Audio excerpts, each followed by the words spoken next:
Hi, it's Edward, back with another video. Please take a moment to click the thumbs up button below and consider subscribing to the channel. Thank you for your support. There is a credit card debt crisis brewing in America for many consumers, and I'm going to tell you all about it today. I read an interesting article on CNBC.com written by Gabriel Fonrouge titled, "How Retail Credit Cards Could Bankrupt Consumers with Record High Interest Rates."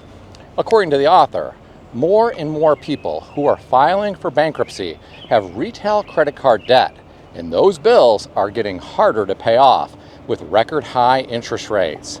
Now you might ask, how high are these interest rates? Well, as of last September, the average retail interest rate was 30.45%. This is according to Bankrate. Can you imagine having a high level of debt on retail credit cards and paying 30.45% in interest? Unbelievable. The author went on to say, between 2023 and 2024, new consumer bankruptcy filings rose 5.8%, but the number of cases that included retail credit card debt rose 12%. Here are my thoughts about this. The story is about retail credit card debt. In my opinion, there's nothing that you need at the store that's worth going into credit card debt for, except maybe food. Even then, you could get that at a food pantry or start a garden. Now, some of you might say, I live in an apartment, or I live in a condo or a townhouse, and we're not allowed to have a garden, or there's no space for a garden. Well, this is where you need to get a bit creative. It's possible you could rent a small garden plot somewhere out of the city, or you could speak with some elderly people who have land who are not physically able to grow their own garden anymore. And you could propose to these individuals that you will grow a garden and give them a portion of the food that you grow. In my opinion, this would be better than going into retail credit card debt for food. Now, some of you might say, there are no grocery retail credit cards. Well, you'd be wrong. I looked online, and Kroger has something called the Kroger Rewards World Elite MasterCard. And the interest rate is between 18.24% to 31.24%. This is based on your credit worthiness. Can you imagine going to the grocery store every week to buy food and paying up to 31.24% on those purchases?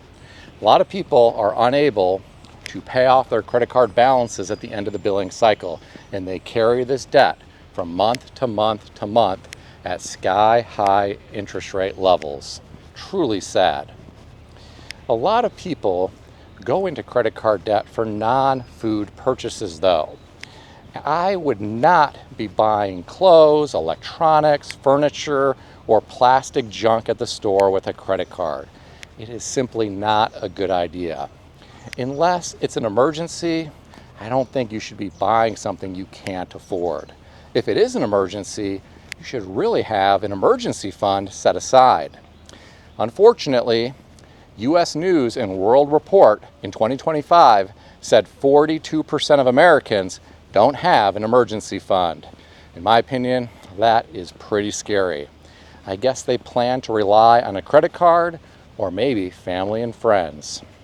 When you watch those hoarder shows on TV, you know a lot of those people bought at least some of that junk with credit cards. I'm sure some was paid for with cash though.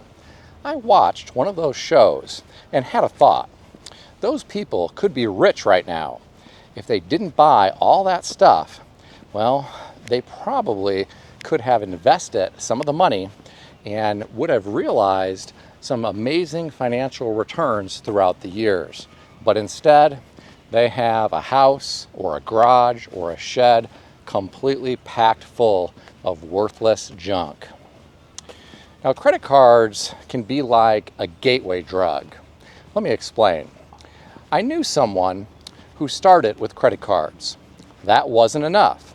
So this person needed to get payday loans in order to cover all of the bills.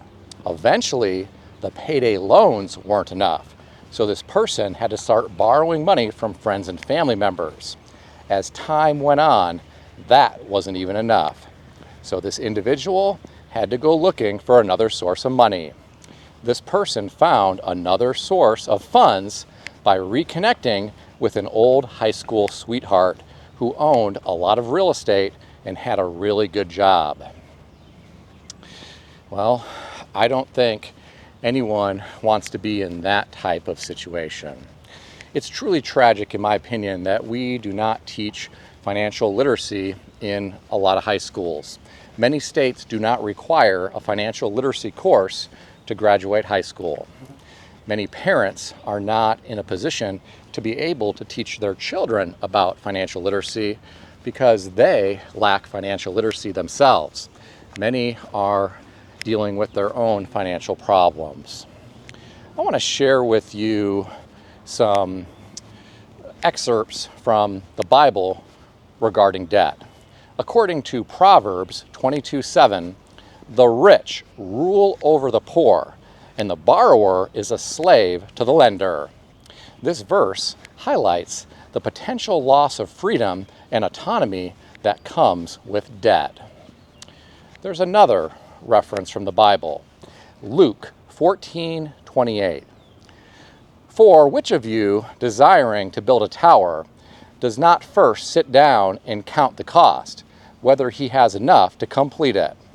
Well, this verse emphasizes the need for careful planning and budgeting before taking on debt. Well, Luke was written before America was even a country. This is just not the American way. Americans want it now. They believe they deserve it.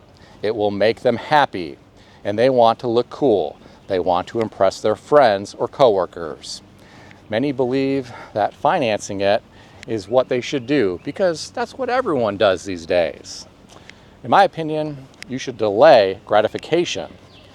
If something is important, save up for it and then buy it. You'll likely find out you don't need it and it doesn't make you happy. I'll tell you a story. A friend of mine saved up for many years to purchase a brand new Toyota Land Cruiser. This was the very last year that they manufactured a Land Cruiser with the V8 engine. He also saved money to purchase an Acura NSX. He always wanted both of these vehicles, and he paid cash for both of them.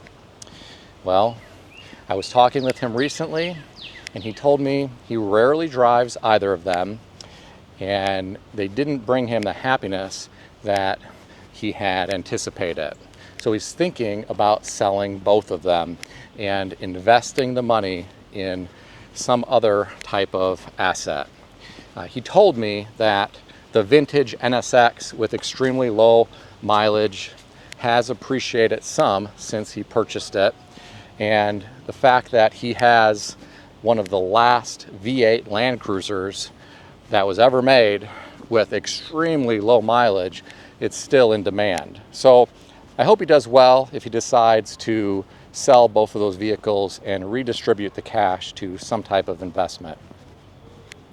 You know, if you ever go to a garage sale and tell the person you'd give him or her the amount of money originally paid for all of the items, the person would gladly accept that.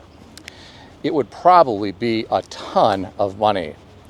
A lot of garage sales have thousands of dollars represented in what people originally paid for all of the items sitting on those tables.